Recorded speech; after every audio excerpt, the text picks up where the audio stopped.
a narrativa da esquerda de que o Hamas surgiu apenas como uma resposta à opressão dos israelenses, etc., né? Eu queria saber do senhor, como é que o senhor vê assim, a questão da fundação do Hamas exatamente? O que é o Hamas exatamente? Ítalo, muito boa tarde aos seus seguidores. Antes de mais nada, agradeço a oportunidade, embora seja muito breve, mas me conduzindo de um modo que não seja muito acadêmico, porque não é oportuno o academicismo nesse momento, eu lhe diria que as raízes são históricas, deve-se enxergar esses movimentos bem antes do século XX, mas sem aprofundar, sabe-se que o povo judeu ele teve vários espagimentos ou diásporas para o Egito, separaram-se várias tribos, vários povos, mas sempre povos que viveram da região onde hoje é a Galileia, até mais ao sul de Israel, com a fronteira do Líbano, sempre foi habitado por povos de origem hebraica, não vamos falar judia de momento.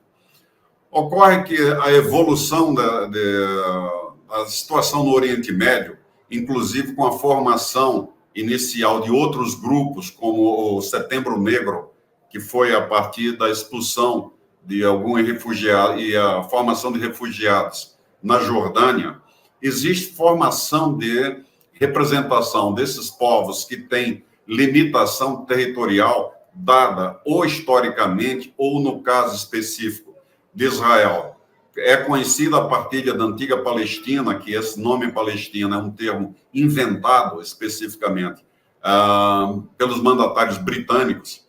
Houve a separação da Palestina em duas partes, a proposição da ONU, presidida à época por um brasileiro chamado Oswaldo Aranha, mas que não houve uma aceitação inicial, houve novamente conflitos entre as nações árabes que se uniram para expulsar Israel, não lograram o êxito. Israel ocupou uma parte muito grande do Sinai, do Egito, ocupou as colinas de Golã, mais ao norte, ocupou a parte conhecida como Cisjordânia, nome que se referencia àquilo que é a margem do rio, ou Cisjordânia, a parte da Samaria, mais ou menos, a Judéia.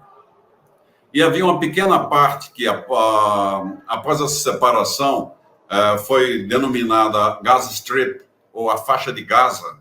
E na negociação da saída de Israel do deserto do Sinai, houve um entendimento com o Egito que essa população teria um domínio dessa área hoje chamada faixa de Gaza. Deve-se imaginar, então, que os povos ditos palestinos, ou seja, Palestina é todo mundo que mora na Palestina, e a Palestina englobaria todo o território hoje onde está Israel e esse pessoal. Então, em tese, rasamente, diria todo mundo é palestino, mas ninguém é dono da Palestina. Existia povos, existia fronteiras, ainda que tênues, com o êxodo do povo judeu. Muitas propriedades guardaram registros e hoje são contestados com o povo judeu que volta e reclama de propriedade em algumas áreas ocupadas, o que gera muito conflito, principalmente com o Hamas. Mas as raízes desse movimento se aglutinam tal qual movimentos, a grosso modo, sindicais ou MST, alguma coisa assim, que quer usar da força para estabelecer o direito quando poderia ser negociado.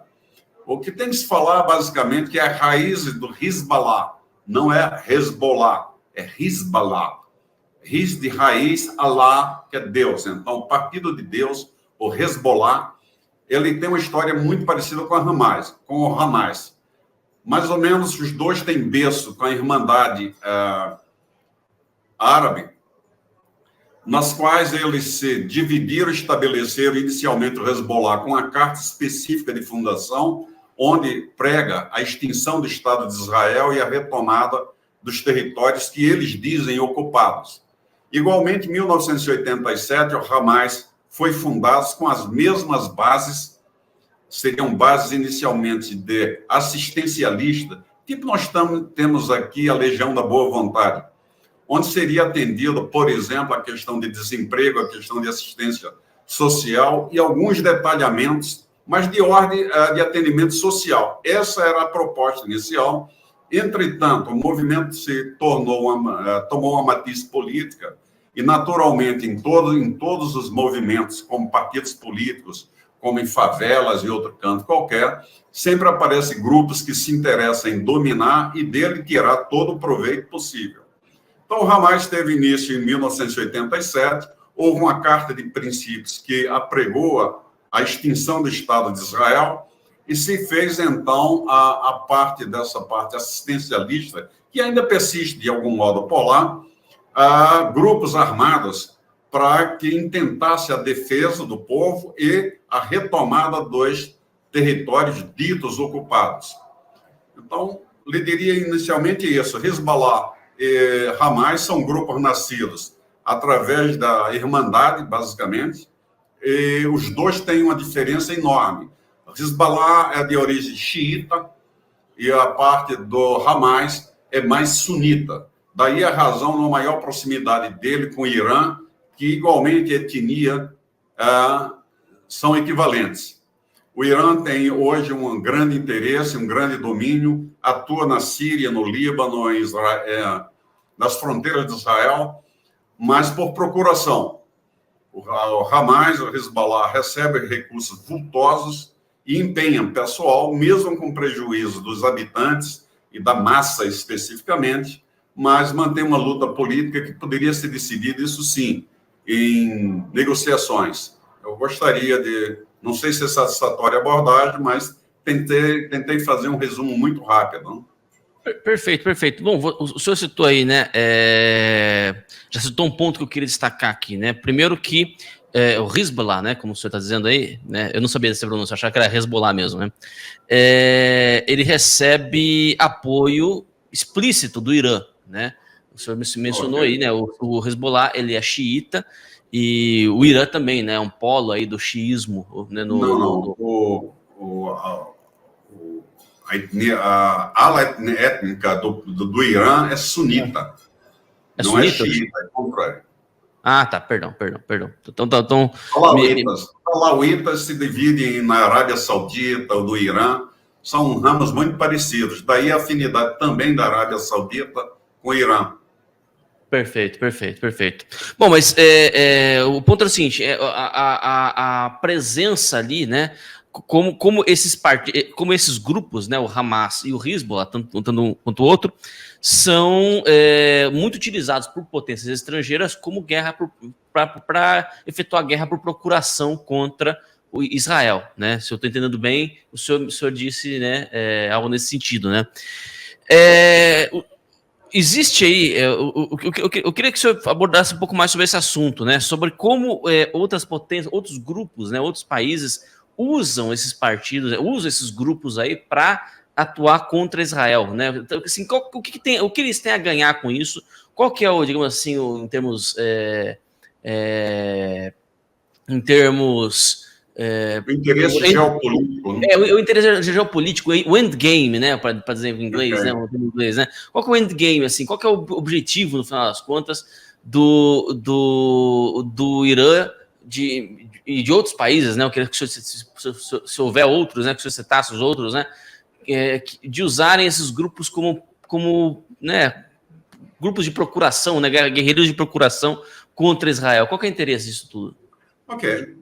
Vamos fazer uma análise primeiro dividindo. Nós temos, no caso específico do Hezbollah, ele atua dentro de um país estruturado, ou seja, um Estado, uma nação politicamente organizada, chamada Líbano, embora eles atuem do jeito que desestabiliza totalmente o poder dentro do Líbano. Existem regiões, existem serviços, existem segmentos totalmente dominados por eles, e, às vezes, a vontade deles se contrapõe à vontade do governo.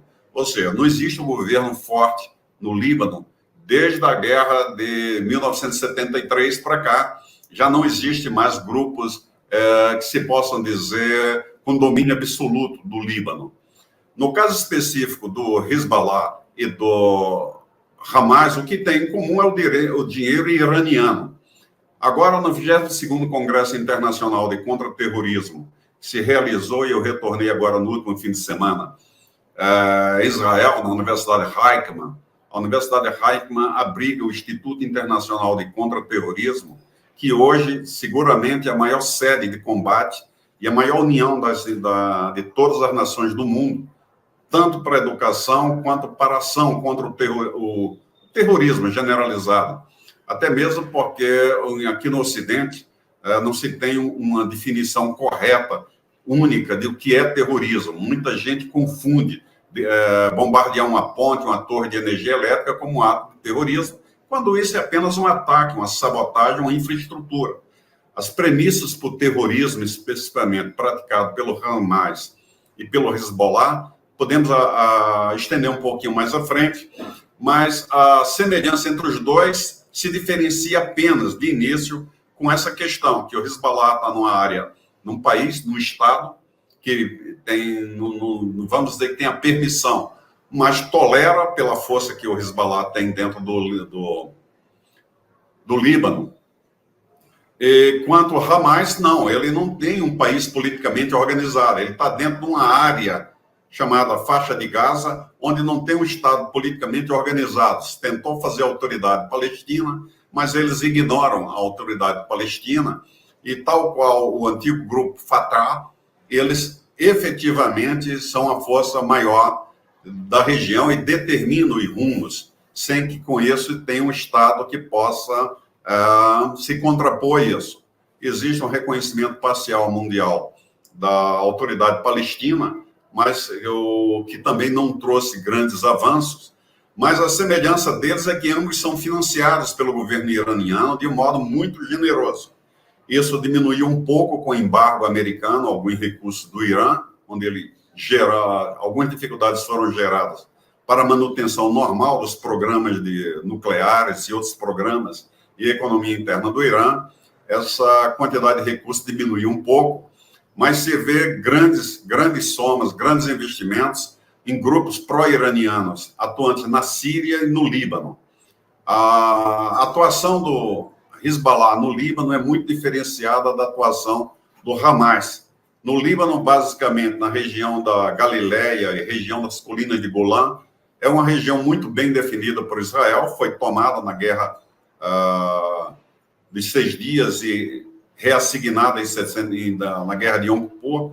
Então, eles têm uma atuação muito mais muito eventual e com utilização de grandes túneis para adentrar o território de Israel, sequestrar algum soldado ou algum habitante para usar como moeda de troca face aos prisioneiros que eles têm em Israel. Do lado do Hamas, ele recebe massivamente muito dinheiro e o mais comum se vê é tecnologia de mísseis. Esses mísseis utilizados pelo Hezbollah em menor intensidade e maior intensidade pelo Hamas são uma tecnologia um pouco mais antiga, norte-coreana, mas muito modernizada pelos iranianos, e a disponibilização de quantidades em volume, tal qual foi verificado agora, só seria possível com a ajuda do Líbano. Do Líbano não, do Irã. Seria inimaginável que eles tivessem dinheiro, tivesse infraestrutura e tivesse logística para acumular a quantidade de mísseis que eles lançaram sobre Israel. Então, tudo isso faz parte de um planejamento de longo prazo, onde eles tiveram toda a logística necessária para evitar esse ataque. Se havia alguma dúvida no mundo que o grupo Hamas é um grupo terrorista, eu acho que se dissipou à medida que eles adentraram o território de Israel, assassinaram, sequestraram. Não existe notícia de estupro, existe notícia de violação de cadáveres, de algumas coisas assim. Mas não resta a mínima dúvida que eles fizeram um ataque massivo a civis desarmados, sequestraram e levaram para uma região de domínio, que não é o Estado de Israel, não é outro país, mas é uma outra região. Ou seja, tem aí o que se chama transpassamento de fronteira, seja ela oficial ou não, o que efetivamente deve ser tido como um crime contra a humanidade. As pessoas falam em crime de guerra, talvez sem saber muito a acepção da coisa.